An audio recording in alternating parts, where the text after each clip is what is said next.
Hi, and welcome back to the channel. Today we will be recapping a 2002 science fiction/romance film called The Time Machine. It centers around a scientist who invents a time machine in order to go back in time and save his fiancée from dying. Intrigued? Well, before we start, make sure you help us out by smashing that like button and subscribing to our channel for more awesome videos like this. Now, let's get into it. The film opens in a school, and Alexander is writing formulas on the blackboard.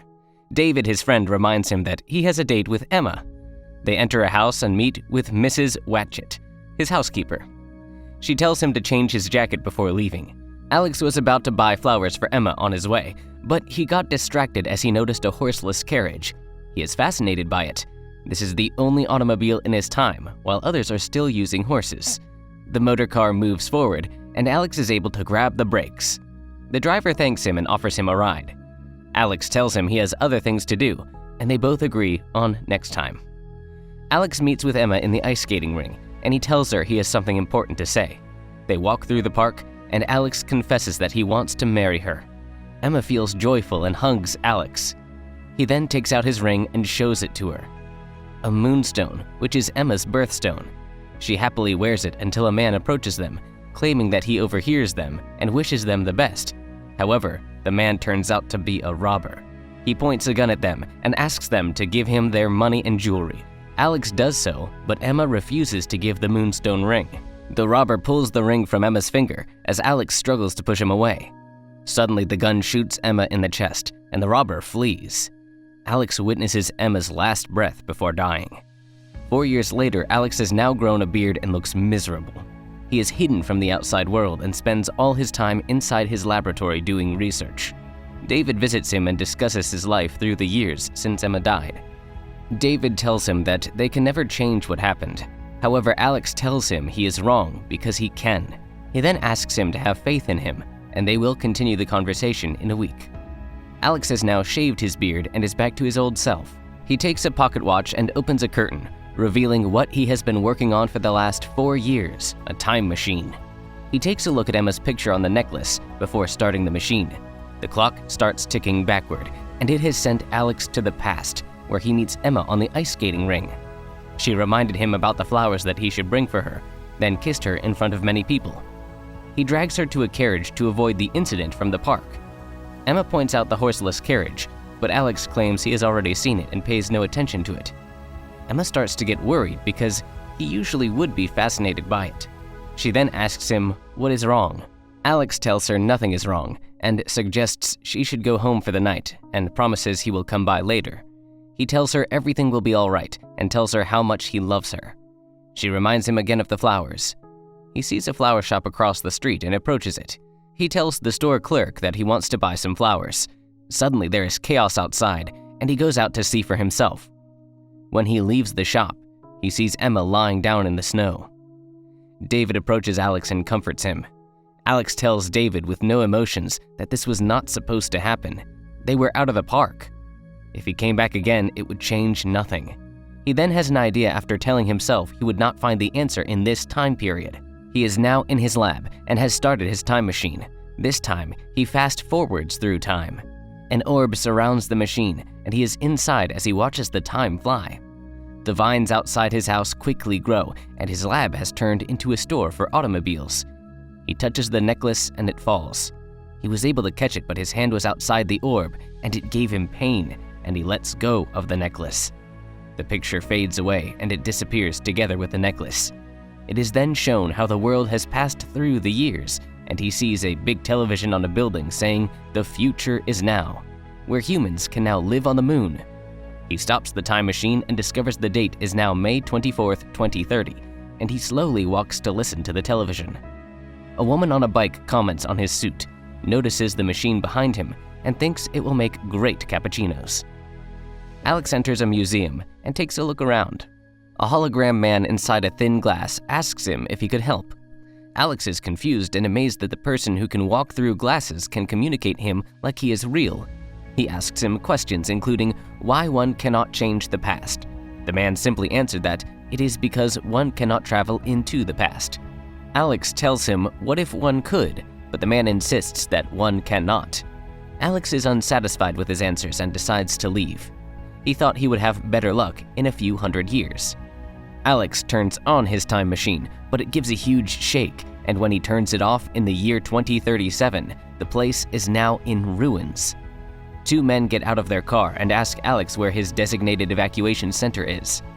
They capture Alex and tie his hands. Alex asks them how this has happened, and they mention the moon. He looks above and sees the moon has cracked and is tearing apart. One of the men explains to him that the demolition of the lunar colony screwed up the orbit. He escapes from the men and goes back to his time machine. As he is just about to turn it on, a huge explosion causes him to bang his head and body back and forth. He is unconscious as the time machine fast forwards through centuries. The machine gets under ice water and he starts to awaken a little bit. He slowly turns the machine off, and the year is now 802,701. He was taken into a shelter at night, and they wiped off the blood from his face. He wakes up in the morning and notices the unfamiliar place. He sees a pile of clothes next to him and wears it. A kid watches him. Alex follows him out and is speechless to see the outside. Their houses are all hung and are glued to the cliffs. The kid signals the people, and they then approach Alex. However, everyone around him is speaking what they call stone language. Alex and the others do not understand each other until a woman named Mara, who can speak English because she teaches it. The others decide whether they should throw Alex in the river or let him leave. Mara urges him to tell her the truth. He explains that he built a time machine that travels through time, and he is from the past.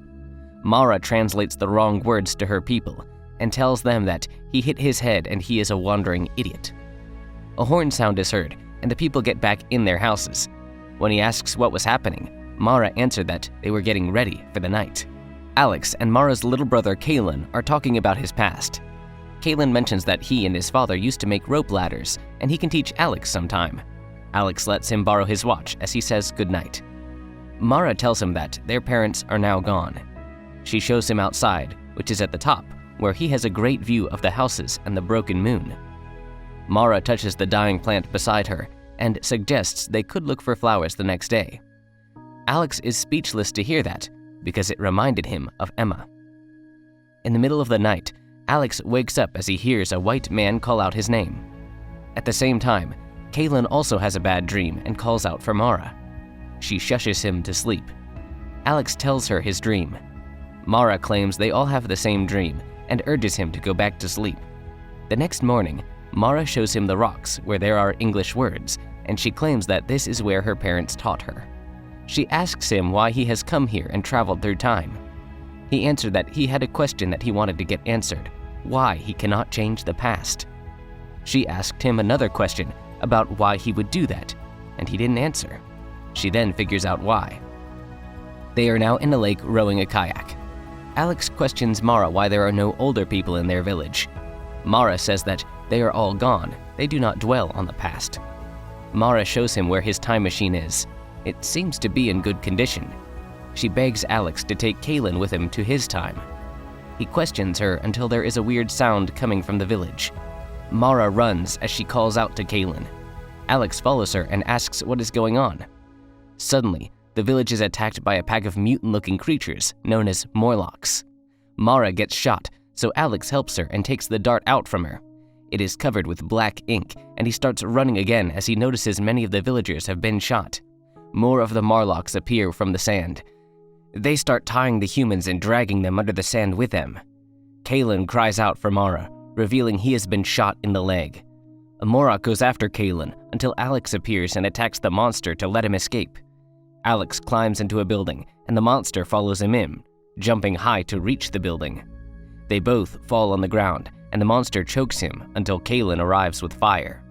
They both hear Mara's scream and rush towards her, but it's too late. The monster had already taken her under the sand.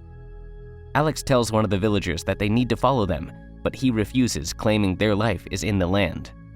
Alex urges them to fight back, but the man says those who fight are the ones who are taken first. Alex approaches Kalen and asks if he knows where they have taken them, but Kalen seems down and refuses to answer his questions. Alex grabs him in the shoulder and encourages him to fight even if they are afraid. Kalen claims they are not supposed to talk about it, but he knows a place where she might be. Later on, Alex and Kalen travel through the night and enter under a cave. The hologram man in the museum appears, and Alex remembers him. He grabs a book on the shelf, but it turns to ashes.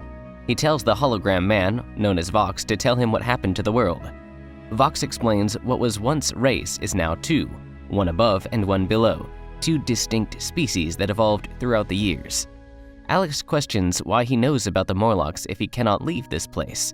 Vox explains that one of the humans managed to escape and told him everything, and they spent years together just talking. Alex asks if he can help him find Mara. Vox tells him where the man is, and they just have to follow the breathing. Kalen and Alex travel through the jungle and find what Alex has seen in his dream. He tells Kalen that he needs to go back to the village and light a fire so that he can know where his home is. Kalen apologizes because he has lost his pocket watch. The Morlocks took it from their hut. Alex is now curious on why they would take it. Alex enters the scary cave and discovers the Morlocks are building inside. He notices a pile of clothes and recognizes Mara's. He then sees sharp metals with blood in them and is shocked. He steps back and falls into a pool of skeletons. A Morlock notices him and imprisons him below. He then sees Mara trapped in a box. Mara is staring at the white man in front of her. The Uber Morlock explains that after the moon fell from the sky, the Earth could no longer sustain the species. Centuries later, they tried to re-emerge into the sun again but could not, so they bred themselves to be predators and to be controlled. They hunt the humans for food and also take those who are suitable to be breeding vessels for their colonies. Alex provokes the man with questions. He stands up and reveals his back, looking the same as the Morlocks. He claims that he controls the Morlocks, and without the control, they would exhaust the food supply and have nothing. Alex is not happy hearing him call human beings a food supply. Uber Morlock brings Alex closer with his telekinesis and claims he knows him, and he can look inside his memories. Suddenly, Alex sees a vision of himself in his house together with his kids and wife, Emma. Uber Morlock points out that he only made his time machine because of Emma. He could not make it if she had lived. His time machine shows up, and Uber Morlock urges him to go.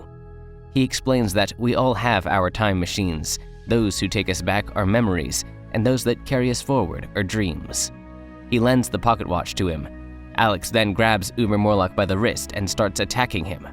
They accidentally hit the lever and turn on the time machine while they fight. Alex made Uber Morlock fall, but he was still able to grab Alex by the neck. Alex pushes a lever and burns Uber Morlock. His body fast forwards until he turns into bones and fades away. Alex stops the time machine and is now even further into the future. Meanwhile, Mara is trying to escape until Alex appears and helps her. The Morlocks rush to capture them, and Alex puts his pocket watch on the time machine.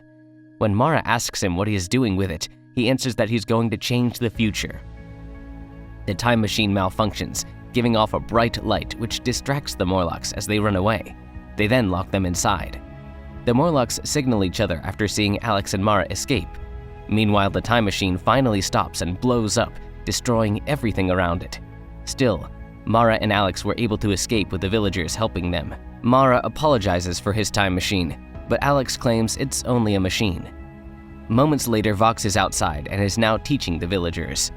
Alex shows Mara and Kalen the land where his lab and house used to be. At the same time, David is with Mrs. Watchett, and she is worried because Alex has been gone for a week, but David tells her he is glad because maybe he has now found a place where he can be happy. He then tells her that he and his wife were looking for a housekeeper and thought maybe she was interested. She replies that, perhaps, until Alex returns. And that's a wrap. I hope you enjoyed today's video. If you did, make sure you subscribe to our channel to stay up to date with all our latest releases. Other than that, thanks for watching, and I'll see you in the next one.